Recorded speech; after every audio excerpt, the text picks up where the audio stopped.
एक ऐसा बादशाह जिसकी फौज इतनी बड़ी थी कि जब वो चलते थे तो शहरों के शहर धूप में घुल जाते थे, जिसका गुरूर फिरौन से ज्यादा, जिसका खजाना कारून से भी भरा हुआ, और जिसका नाम सुन के बादशाहों की रातों की नींद उड़ जाती हो। और फिर वो बादशाह अल्लाह के घर काबा को मिटाने निकले, लेकिन न आसमान से पत्थर बरसे, न जमीन फटी, न बिजली गिरी, बल्कि ऐसा कुछ हुआ जो शायद तारीख का सबसे अजीब मोड़ है।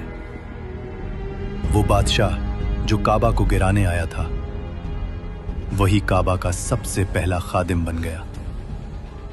लेकिन उसकी कौम पर एक दिन आसमान फट जाता है, सैलाब शहरों को बहा ले जाता है, और वो कौम जो कल तक गुरूर और ताकत में गुमराह हो चुकी थी, आज वही ताकत पानी में मिट चुकी थी। सवाल ये है, अगर बादशाह खुद ईमान ले आया था तो फिर उसकी कौम पर ऐसा खौफनाक अजाब क्यों आया कि कुरान ने उनका नाम क़यामत तक के लिए हलाकशुदा कौमों में लिख दिया। कौम तुब्बा का ताल्लुक अरब के सबसे नीचे वाले इलाके से था, यमन।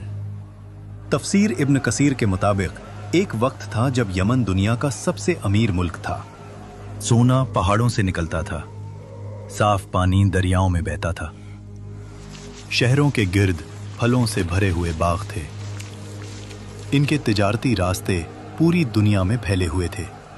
इस सल्तनत का नाम था हिमयार एम्पायर, और उनके बादशाहों का लक़ब था तुब्बा। जैसे मिस्र के बादशाह फिरौन, वैसे ही यमन के बादशाह तुब्बा। इन सब में सबसे खौफनाक, सबसे ताकतवर एक नाम उभरता है, अबू करीब असद तुब्बा अल हिमयारी। तफसीर के लफ्जों में है, इसकी फौज ऐसी थी कि अरब ने पहले कभी न देखी। हाथी और घोड़ों का समुंदर, तीरंदाज, तलवारबाज और लश्कर इतना बड़ा कि पहला सिपाही शहर से निकलता तो आखिरी अभी शहर में ही होता। और तुब्बा का नारा था, मैं जमीन का खुदा हूं, जो मेरी हुदूद में आए या तो मेरा होगा या मट्टी का। फतेह करते करते ये लश्कर पहुंचता है अरब के एक खामोश इलाके में, यथरिब। आज का मदीना उस वक्त सिर्फ खजूर के बागात, कुछ यहूदी कबीले और एक अजीब सी सुकून वाली हवा। तुब्बा ने हुक्म दिया, कल सुबह इस शहर को जला देंगे। लेकिन उस रात उसके ख्वाब में एक नूरानी शख्स आता है जो कहता है, इस जमीन को छोड़ दे, यहां मेरा रसूल आने वाला है। तुब्बा घबरा कर उठता है। सुबह यथरिब के रब्बी खुद उसके दरबार में आते हैं। ऐ बादशाह, अगर तूने इस जमीन को छुआ, तेरी बादशाहत का नामो निशान मिट जाएगा। तुम मुझे धमकी दे रहे हो? मैं वो हूं जो शहरों को सांस लेने देता हूं।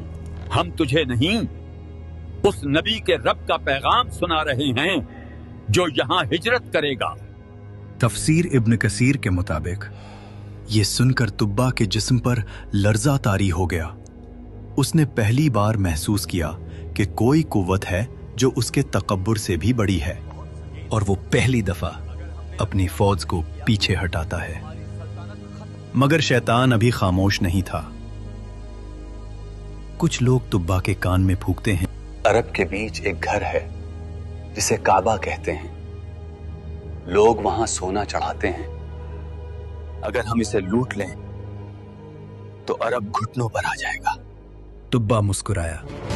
लश्कर मक्का की तरफ मुड़ता है, लेकिन जैसे ही वो हुदूद में दाखिल होता है, तफसीर के मुताबिक तुब्बा पर अचानक एक बीमारी आती है। जिस्म फूल जाता है, आंखें बाहर, जुबान सूख जाती है, सांस टूटने लगती है। फौज डर जाती है, तबीब नाकाम हो जाते हैं, जादू नाकाम, दुआ नाकाम, और फिर वही रब्बी आते हैं। सच बता, तेरे दिल में क्या था?